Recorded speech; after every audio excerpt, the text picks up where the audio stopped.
బులెటిన్లో breaking news చూస్తున్నాం. నరాలు తెగే ఉత్కంఠకు మరికొద్ది గంటల్లో తెరపడనుంది. సార్వత్రిక ఎన్నికల్లో పార్టీల భవితవ్యం కాసేపట్లో తేలిపోనుంది. 8 గంటలకు ఓట్ల లెక్కింపు ప్రారంభం కానుంది. తొలుత పోస్టల్ బ్యాలెట్లు లెక్కిస్తారు. అరగంట తర్వాత ఈవీఎంలలో పోలైన ఓట్లను లెక్కిస్తారు.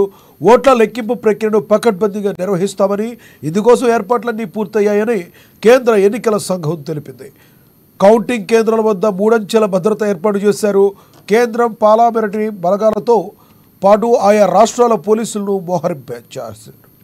ఇక బీజేపీ నేతృత్వంలోని ఎన్డీఏ కూటమికే మళ్లీ కేంద్రంలో అధికారం దక్కుతుందని దాదాపు అన్ని ఎగ్జిట్ పోల్స్ అంచనా వేశాయి.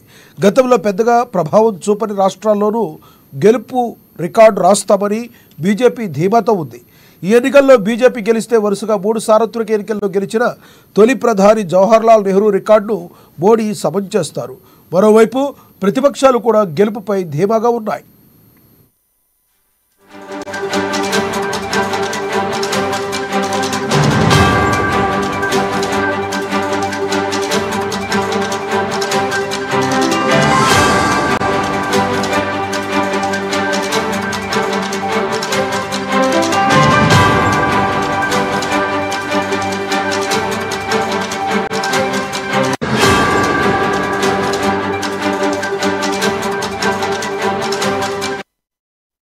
బ్రేకింగ్ న్యూస్ చూస్తున్నాం. నరాలు తెగే ఉత్కంఠకు మరికొద్ది గంటల్లో తెరపడనుంది. సార్వత్రిక ఎన్నికల్లో పార్టీల భవితవ్యం కాసేపట్లో తేలిపోనుంది. 8 గంటలకు ఓట్ల లెక్కింపు ప్రారంభం కానుంది. తొలుత పోస్టల్ బ్యాలెట్లను లెక్కిస్తారు. అరగంట తర్వాత ఈవీఎంలలో పోలైన ఓట్లను లెక్కిస్తారు.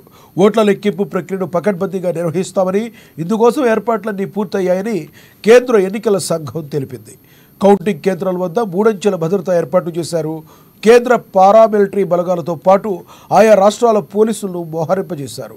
ఇక బీజేపీ నేతృత్వంలోని ఎన్డీఏ కూటమికే మళ్లీ కేంద్రంలో అధికారం దక్కుతుందని దాదాపు అన్ని ఎగ్జిట్ పోల్స్ అంచనా వేశాయి. గతంలో పెద్దగా ప్రభావం చూపని రాష్ట్రాల్లోనూ గెలుపు రికార్డు రాస్తామని బీజేపీ ధీమాతో ఉంది. ఈ ఎన్నికల్లో బీజేపీ గెలిస్తే వరుసగా 3 సార్వత్రిక ఎన్నికల్లో గెలిచిన తొలి ప్రధాని జవహర్లాల్ నెహ్రూ రికార్డును మోడీ సమం చేస్తారు. మరోవైపు ప్రతిపక్షాలు కూడా గెలుపుపై ధీమాగా ఉన్నాయి.